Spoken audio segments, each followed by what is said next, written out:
Hoy vamos a hablar de un vacío que no se ve a simple vista, pero que está ahí, en muchísimos hogares. Y no es la falta de cosas, de muebles o de juguetes, es la falta de algo mucho más importante, la presencia.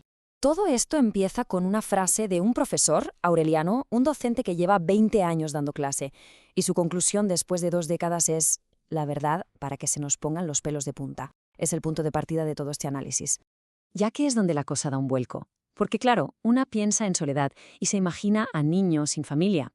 Pero no, él está hablando de una soledad que es mucho más sutil y puede que está más dolorosa, la que se siente teniendo una familia, en teoría, completa. Lo que dice este profesor, créedme, no es una anécdota sin más, es una advertencia muy seria a toda la sociedad, una a la que deberíamos prestarle muchísima atención. Y fíjate que pone sobre la mesa las consecuencias desde el primer minuto. No estamos hablando de una mala racha o de un enfado de adolescente, no. Hablamos de una crisis con un coste altísimo que, según él, ya está llenando las consultas, los hospitales y, en el peor de los casos, los cementerios. Es tremendo. Pero claro, lo que cuenta este profesor no es algo que le pase solo a él en su instituto.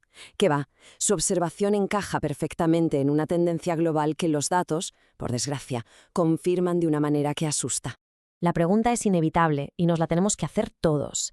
¿Qué demonios está pasando para que la salud mental de los chavales se haya convertido en una de las mayores emergencias de nuestro tiempo?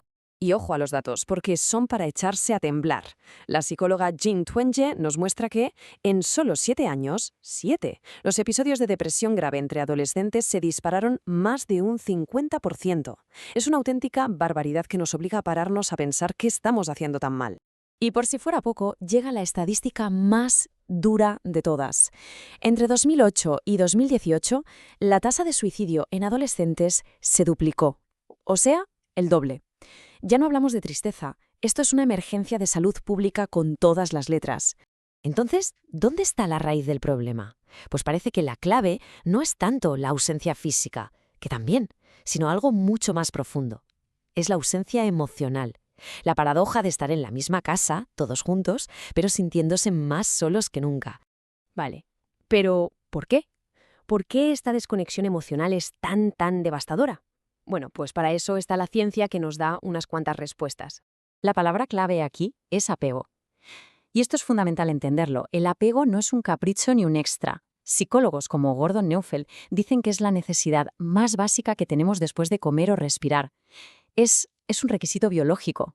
Sentirse seguro, visto y protegido por tus padres es lo que construye los cimientos de tu cabeza y de tu corazón. Y esto, básicamente, nos lleva por 2 caminos totalmente distintos. Si hay presencia emocional, se crea un apego seguro, y eso se traduce en niños y adultos más fuertes, más estables.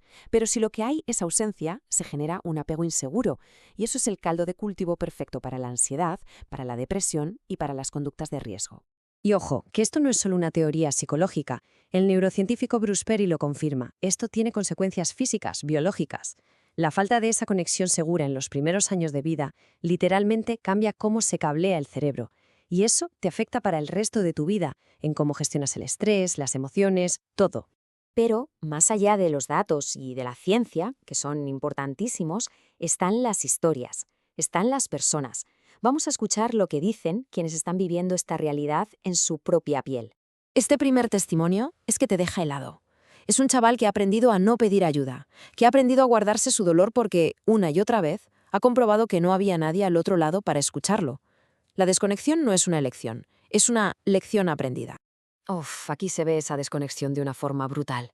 La madre, desesperada, que no entiende por qué su hija ha llegado a ese extremo, y la hija, pensando en silencio, ¿pero cuándo se supone que te lo iba a contar?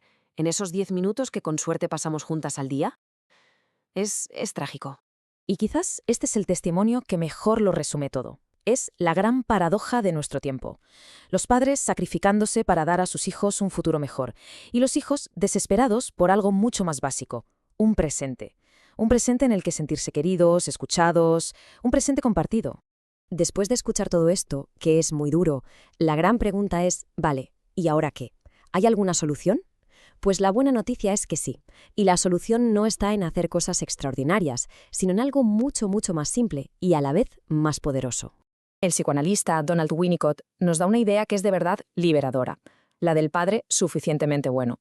O sea, nos quita esa presión absurda de tener que ser perfectos. Equivocarse es normal, es humano. Lo que hace un daño terrible no es el error, es la ausencia, es no estar. Y volvemos al profesor Aureliano, que lo clava otra vez. La crianza de verdad no tiene que ver con el dinero, ni con las cosas materiales. Tiene que ver con la presencia. Pero no con estar de cuerpo presente, sino con estar de verdad disponible para la otra persona. Estar con los 5 sentidos. Y entonces, ¿cómo se hace eso? ¿Cómo se practica la presencia? Pues se puede empezar por estos 3 pasos. Parecen una tontería, pero hoy en día son casi un acto revolucionario. 1. Apagar el móvil. 2. Preguntar de verdad cómo estás, cómo te sientes. Y 3, que es lo más difícil, quedarse ahí, en silencio, y esperar la respuesta. Escucharla de verdad. Y terminamos con esta última reflexión del profesor, que es la idea central de todo esto. El verdadero vacío de un hogar no es que falten cosas, es que falte alguien que te haga esa simple pregunta ¿cómo estás? Y que luego tenga el tiempo, las ganas y el amor de quedarse a escuchar lo que tienes que decir.